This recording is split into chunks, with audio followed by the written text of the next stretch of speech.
তুমি এইখানে? আমি তো তোমাকে অনেকক্ষণ ধরে খুঁজতেছি। তুমি আমার সাথে চলো। দোস্ত এই পাগলটা কে রে? আমিও কি চিনি না। তুমি আমাকে চেনো না মানে?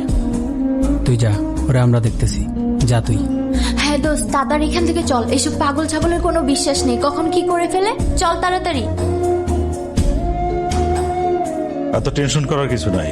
বাবা তুমি ওকে চিনো না, আমি ওকে চিনি। আমি জানি ও কতটা ডেঞ্জারাস।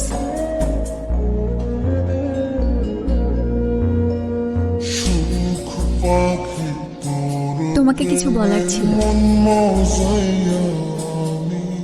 কিসের এত ভাব তোমার? কি মনে করো তুমি নিজেকে? তোমার কি ধারণা আমার পিছনে ছেলেরা ঘুরে না? আমার পিছনেও ছেলেরা ঘুরে, কিন্তু আমি ঘুরি তোমার পেছনে। তোমাকে কি আমি বলেছি আমার পিছনে ঘুরতে? ঘটনা কখনকার? আমার মেয়ে ডিনার করে রুমে চলে গেছে, একটু পরে গিয়ে দেখি সে আর নাই। আগামীকাল সকালে এসে থানায় একটা চিঠি করেছেন। কতদিন ধরে তোর পিছে ঘুরতেছি, পাত্তাই দিতেছিস না। তুমি আমাকে বাঁচালে কেন? তুমি কি আমাকে ভালোবাসো? তোমার জায়গায় অন্য কেউ থাকলে আমি তাকেও বাঁচাবো। আমার চোখের দিকে তাকিয়ে সত্যি করে বলো তো, তুমি কি আমাকে একটুও ভালোবাসো না? হ্যাঁ বাসি তো। পার্কে বসে তোমার সাথে বাদাম খেতে হবে, হাত ধরাধরি করতে হবে, ক্যাম্পাসে সবার সামনে লুতুপুতু করতে হবে।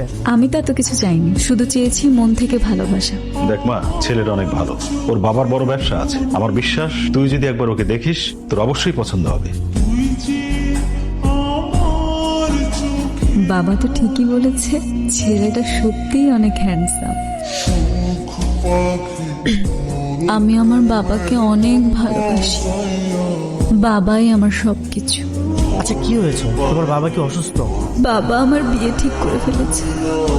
আমি বাবাকে তোমার কথা বলেছি, বাবা কোনোভাবেই রাজি হয়নি। বাবা আমাকে বলেছে সেই ছেলেকে বিয়ে করতে হবে। ভালো থেকো।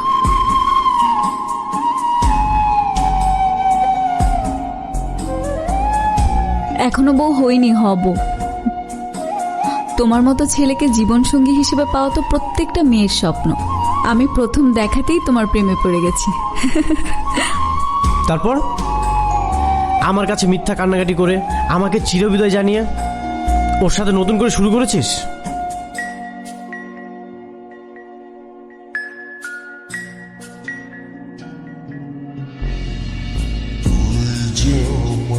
Hello, excuse me, who are you? এমন অভিনয় কেন করলি তুই আমার সাথে? তুমি এখান থেকে চললো। আমি যাব মানে? আমি কোথাও যাব না। তুই আগে আমাকে জবাব দে। এই, আমি তোর পিছনে ঘুরেছিলাম? আমি তো তোকে পাত্তাও দিতাম না। তুই আমার সাথে গায়ে পড়ে প্রেম করেছিলি। আরে আশ্চর্য, আপনি কি পাগল নাকি? চুপ করে থাক, আমি ওর সাথে কথা বলতেছি। ভদ্রভাবে কথা বলো, উনি আমার ফিয়ন্সে হয়। এই, ভদ্রতা তোর থেকে আমার শিখতে হবে।